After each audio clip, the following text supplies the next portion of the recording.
próxima é o seguinte: a ministra Carmen Lúcia vai para cima da Justiça Militar sobre áudios da ditadura. O Superior Tribunal Militar descumpriu decisão do Supremo Tribunal Federal que contribui para o resguardo da memória nacional, segundo a ministra. Traz mais detalhes aí para a gente, Ivanzinho. Uma notícia importante, às vésperas do aniversário de 60 anos do golpe militar de 64, né, completados aí para os saudosistas da ditadura no dia 31 de março, para aqueles que são pró-democracia no dia 1º de abril, né, essa disputa de datas sobre quando foi dado o golpe, porque na verdade teve um processo, mas notícia importante, às vésperas desse marco de 60 anos de aniversário do golpe de 64. A ministra Carmen Lúcia determinou que o Supremo Tribunal Militar, o STM, divulgue todos os áudios na íntegra de sessões de julgamentos realizados durante a ditadura. Isso porque o Supremo Tribunal Militar negou, na verdade, ter omitido ou censurado documentos procurados por pesquisadores. Essa determinação da Carmen Lúcia para que o Supremo Tribunal Militar divulgue esses áudios havia sido feito pelo advogado Fernando Fernandes, que é responsável pelo portal Voz Humana, que é um portal voltado a revelar áudios e processos das sessões na Corte Militar na ditadura. Em 2023, o grupo do Fernando Fernandes manifestou que havia identificado a ausência de gravações durante o processo de catalogação e transcrição dos áudios, ou seja, os pesquisadores foram reunir esses áudios de militares da ditadura e não os encontraram, né? E isso seria responsabilidade do STM, o Supremo Tribunal Militar. O Fernandes alegou que não incluiu a gravação completa de uma sustentação feita pelo advogado Dibal Pivetta, em 1975. De acordo com Fernandes, somente a sonora do início da sessão foi disponibilizada, e não a íntegra, como exige a Justiça. Fernandes diz: nos passaram a informação de que parte do material estava corrompido, mas lembremos que não são fitas magnéticas, não estamos falando de arquivo digital, nós queremos saber onde está a fita, ou seja, o material sumiu. Então, esse pedido de divulgação veio de uma decisão do Supremo e voltou a ser exigido diante do descumprimento pelos militares. Lá em 2017, o plenário do STF já havia determinado a abertura dos arquivos de áudio que continham julgamentos dos presos políticos no regime militar. Na ocasião, a ministra Carmen Lúcia já havia classificado como injustificável a resistência do Superior Tribunal Militar em cumprir a decisão da Corte e disponibilizar esse material. O conhecimento disponibilizado nos documentos dos atos praticados, sonoros ou escritos, contribuem para o resguardo da memória nacional, diz a Carmen Lúcia na decisão que ela já havia tomado lá atrás. Nessa nova decisão, a Carmen Lúcia destaca que o Supremo determinou acesso amplo, irrestrito e integral a esses arquivos, sem quaisquer restrições para áudios com baixa qualidade ou eventuais cortes. E aí, só para destacar um trecho da decisão da Carmen Lúcia aqui, naqueles julgamentos não houve limitação sobre a qualidade das gravações. Se houve ou não captação integral dos áudios das sessões, seu arquivo estaria ou não com sua integridade corrompida. Então tá aí, decisão da Carmen Lúcia, vamos ver se o STM agora de fato vai cumprir, disponibilizar esses áudios para que os pesquisadores prossigam com seu arquivamento histórico, que é algo que precisa ser feito no Brasil, inclusive, né, Yara? Essa questão da memória é essencial para a reparação da verdade e da justiça, né? Verdade, eu quero fazer uma correção aqui, viu, gente? Eu troquei, não é Supremo Tribunal Militar, e sim Superior Tribunal Militar. Como bem nos lembrou aqui várias pessoas no chat. Eu peço desculpas, eu confundi aqui. Deve ser o cansaço do jet lag. Eu peço desculpas. Mas, Miguel, você quer comentar alguma coisa? Eu concordo muito com o Ivan, a memória faz muito...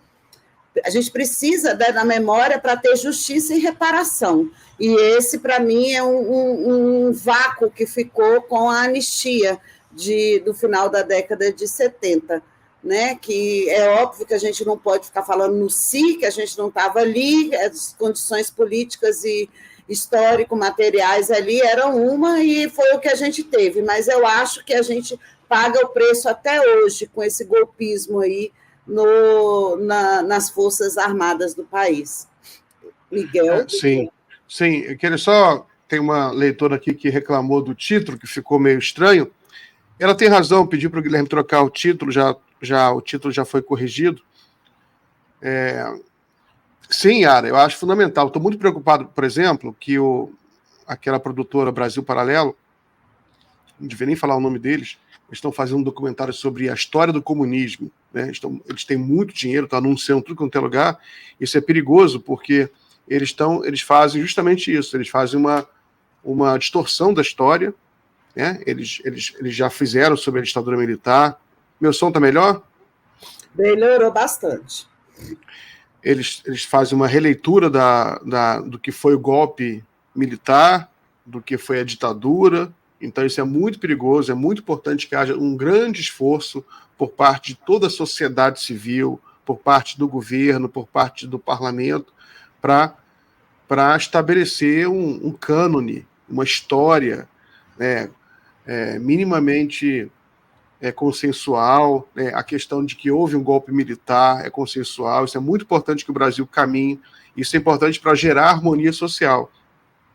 Os problemas, inclusive os problemas que a gente viveu durante o período Bolsonaro, são fruto dessas confusões, né? O governo Bolsonaro, Yara, ele era todo ocupado por pessoas defensoras da ditadura e do golpe militar, todos, inclusive o pessoal da linha dura, que teve um momento lá durante a ditadura, que teve uma certa divergência, tinha um pessoal linha dura e o pessoal que defendia a anistia, defendia devolver o poder para os civis. Tinha um pessoal que defendia, em função da pressão, em função do que eles entendiam que não aguentavam mais, sabiam que estavam fazendo um péssimo governo, tinha pressão internacional enorme, pressão dentro do país, né? Só que tinha um pessoal linha dura, tanto que teve os ataques terroristas, teve o Rio Centro, teve uma tensão que cresceu. O pessoal do Bolsonaro é todo herdeiro da linha dura. O general Heleno era linha dura, todo mundo. Então, eles eram assim mais à direita, eles eram a direita da direita, a extrema direita da ditadura militar. Então, realmente é muito importante. A gente tem mais uma aqui relacionada a esse assunto, o Walter Pomar, que também é um quadro histórico do Partido dos Trabalhadores. Ele fez uma crítica dizendo que o silêncio do governo sobre os 60 anos do golpe é uma, abre aspas, manifestação de covardia política, fecha aspas. Ele é dirigente do PT e fez duras críticas à postura do governo e ao método de conciliação com golpistas. Conta aí para a gente, Ivan.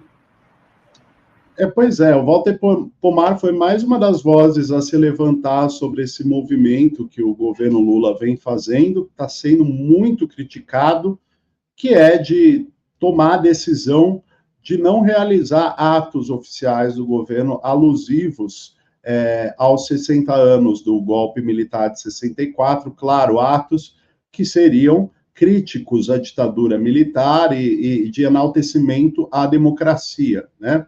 O Ministério dos Direitos Humanos, inclusive, já teria um evento preparado para acontecer no dia 1º de abril sobre o tema, para relembrar os perseguidos da ditadura militar e enaltecer o processo de democratização no Brasil, ainda mais depois da derrota de mais uma tentativa de golpe de Estado, né? A gente está completando 60 anos de um golpe, num momento em que o Brasil quase passa por mais um golpe de Estado, como foi com a tentativa deflagrada pelo ex-presidente Jair Bolsonaro, né?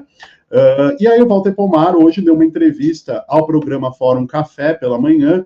Walter Pomar é historiador e dirigente do PT, e ele disse que o governo Lula tem dado sinais de covardia política em relação a esse silêncio sobre os 60 anos do golpe de 64.